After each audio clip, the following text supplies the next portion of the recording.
Queridos irmãos e irmãs, é uma alegria poder estar com vocês mais essa vez, né? Estamos aí para refletir o tema que nos diz sobre a restauração dessa nossa amizade, dessa nossa familiaridade com o Senhor, com Deus. E uma pergunta que eu já levanto é como que nós vamos restaurar algo que nós não tivemos, né? Ou não fomos educados nisso? É claro que o nosso batismo, ele nos insere na família de Cristo. Mas o batismo também ele não é uma garantia disso tudo se eu não fui colocado, educado nesse caminho, nesse propósito. Ter só o batismo não basta, é preciso ter um cultivo para que eu aprenda e eu cresça sabendo que eu descobri, como Jesus falou em domingos passados, né, no Evangelho, que eu descobri a pérola preciosa, que eu descobri aquele tesouro e o quanto ele é importante para mim. E o que a gente vê hoje em dia em muitas pessoas, nas famílias, eu descobri realmente esse tesouro? Se Jesus é um tesouro importante, o reino dele na minha vida, que eu descobri isso, por que ele não está no primeiro lugar na minha vida? Por que ele não está ocupando o primeiro lugar na minha família? Então, será que eu descobri realmente, eu tenho consciência disso, que ele é essa pérola preciosa, esse tesouro, o Santo Evangelho, a Santa Eucaristia, o reino de Deus? Eu tenho consciência disso? Então, para restaurar, significa que eu perdi algo. Mas como que eu perdi algo se eu perdi algo daquilo que não é importante para mim? Então, o processo aí eu descobri essa pérola preciosa. Não sei se dá muito para entender, mas assim, eu tenho que ter primeiro consciência para restaurar, consciência de perder algo que era importante para mim. E eu tenho consciência disso, que Jesus realmente é o top na minha vida, porque se eu não tenho, eu tenho que aprender o caminho, né? E se eu não tive pai, mãe, uma família que me orientou nesse caminho, que me educou nesse caminho, que me indicou essa pérola preciosa, como que fica? É possível? Claro que é possível, né? Por isso que a gente tem inteligência, a razão e uma razão própria, não dependente dos outros. Se eu tenho um pai e uma mãe que me ajuda nesse processo, maravilha, o caminho se torna mais tranquilo. Mas se eu não tive, também não é desculpa para que eu possa viver longe do Senhor. E no texto apresentado, eu acho que tem que tomar muito cuidado, porque quando a gente fala na questão do demônio, né, a impressão que dá que a culpa é dele, que ele está por aí e nos coloca ideias, nos tira muita coisa. Não estou dizendo que ele não exista e que a influência dele realmente é uma influência real. Isso a igreja coloca que sim, e é claro que eu concordo também completamente com isso, né? O diabo existe, como os anjos também, e pronto. Mas a questão é que a gente tem que tomar muito cuidado, que a minha vida ele não domina, a não ser que eu permita que eu dê qualificações para que ele possa me dominar e me influenciar. Agora, achar que nós estamos vivendo como se fosse Jó, simplesmente que o demônio pode vir e controlar e bagunçar minha vida para lá e para cá, também não é dessa forma.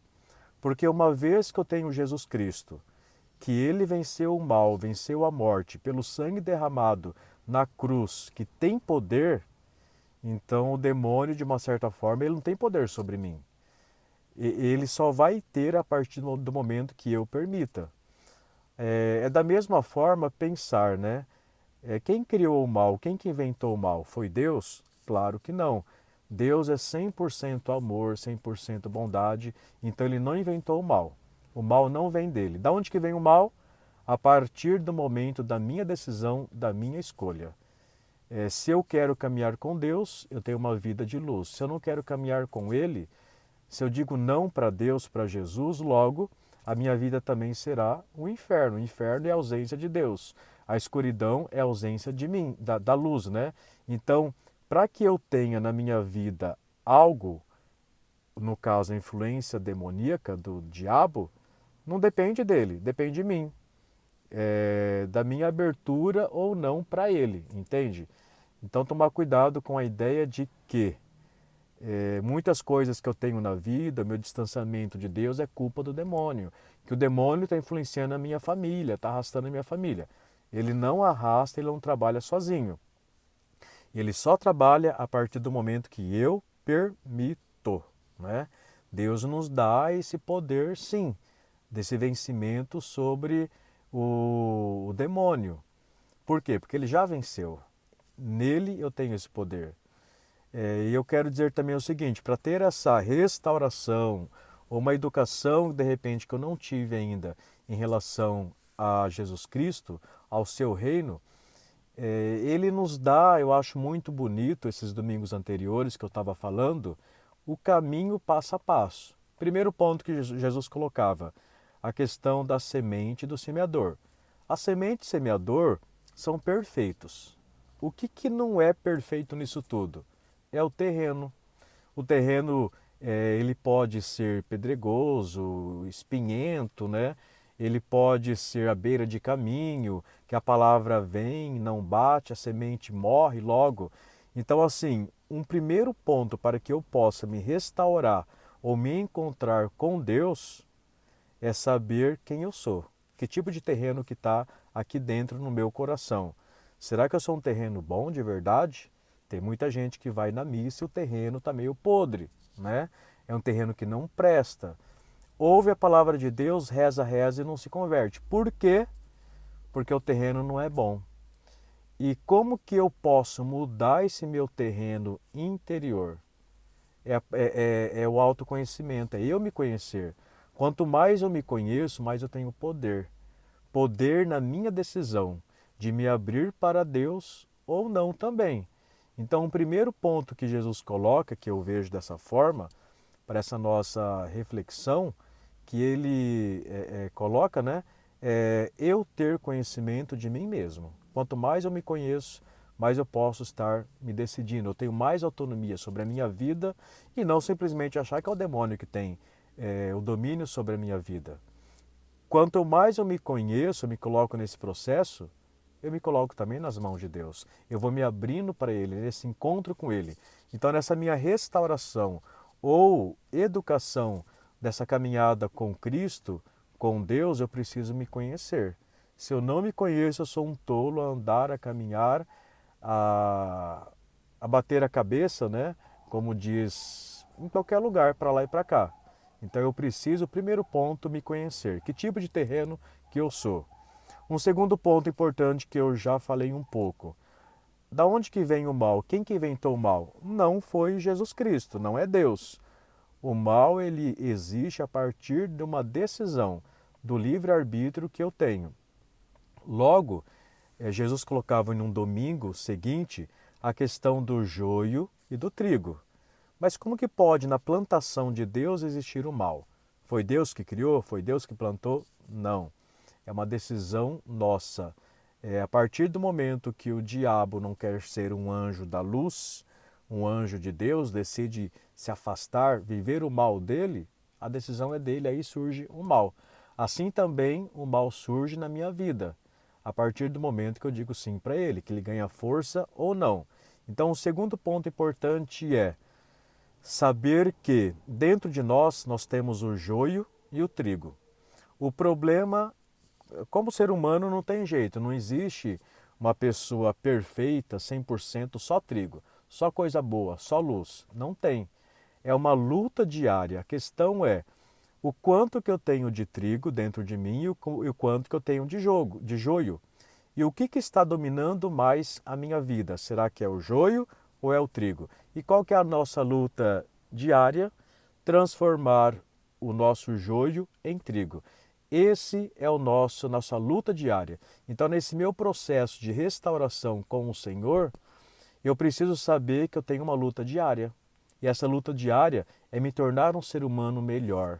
É colocar, é ouvir a palavra de Deus e colocar na minha vida, me alimentar dela e que isso me ajude a mudar como pessoa, como ser humano, como padre, como pai, como mãe, como filho.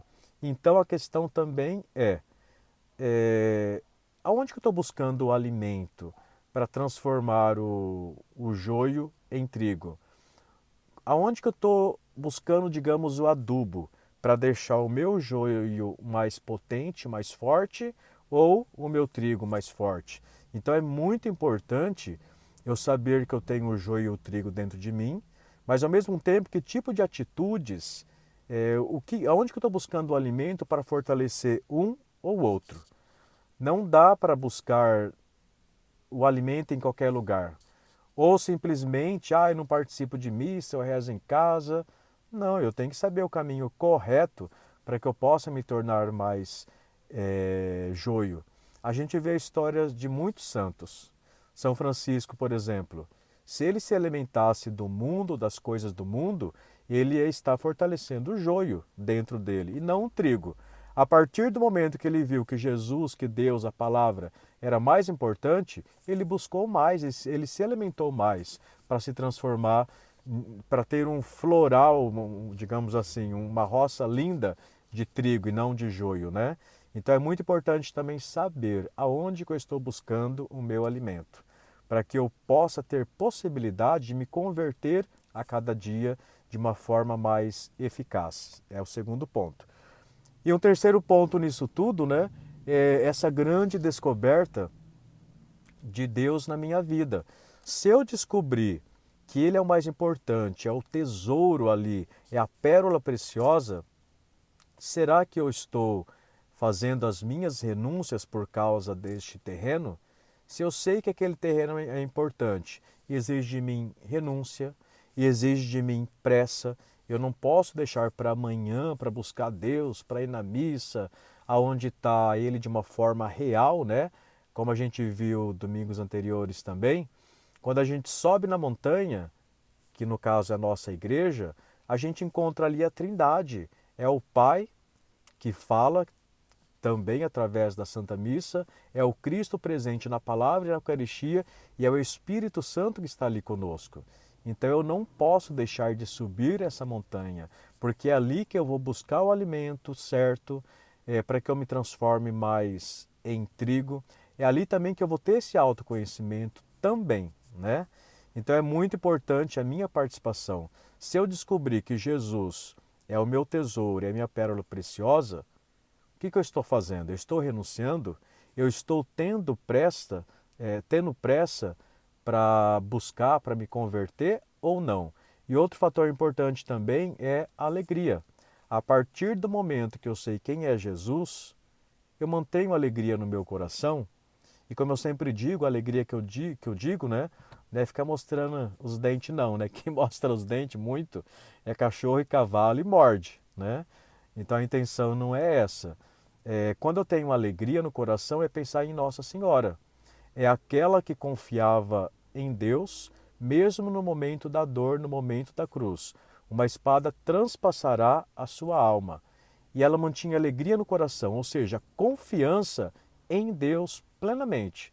Eu posso passar pelo vale da morte tenebroso, pela escuridão, mas se eu estou com Deus, meu coração está em paz. A minha esperança está viva, que eu sei que tudo isso vai passar. Então Nossa Senhora, ela é o nosso modelo assim desta alegria. Se eu descubro então, resumindo essa última parte das parábolas, né, que é muito bem aproveitada para esse nosso tema de hoje, tá? Fazer um bom proveito dela. Se eu descubro que Jesus é esse tesouro na minha vida, eu preciso, primeiro, renunciar, ter pressa e ter alegria no coração. Então, todo esse processo, primeiro de autoconhecimento, de saber que terreno que eu sou. Segundo ponto, saber que eu sou trigo e eu sou joio. E a minha luta é diária. E um terceiro ponto nisso tudo, como que eu estou alimentando tudo isso dentro de mim? Aonde que eu estou buscando? É aí que está o subir a montanha. Eu e minha família, eu e minha casa, eu preciso constantemente passar por essa metamorfose, essa transfiguração. Eu preciso ir na igreja, eu preciso buscar o Senhor enquanto é tempo. E quando eu o busco, quando eu subo na montanha, a transformação vai acontecendo diariamente. Então não se esqueça, né?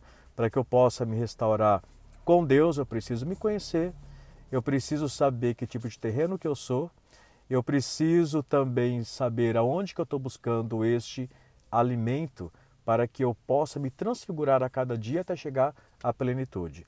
Espero ter ajudado, né, um pouquinho assim, o tempo já está passando, mas que vocês possam fazer uma boa reflexão. Não é porque eu não tive uma boa educação na minha vida de pai e mãe, quer dizer que eu vou arrastar isso para a minha vida inteira. A decisão é minha. A decisão, ela não depende do diabo, ela depende de mim. Se eu vou fortalecer o diabo, o joio dentro de mim ou não. A decisão é nossa, né? Então que você possa ter sabedoria, buscar o que é certo no lugar certo e também na hora certa.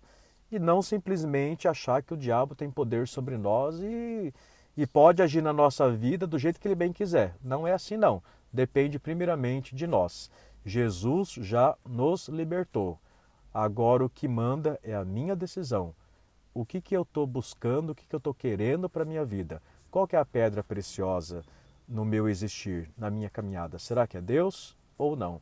A decisão é sua e está nas tuas mãos. Que Deus abençoe, em nome do Pai, do Filho e do Espírito Santo. Amém.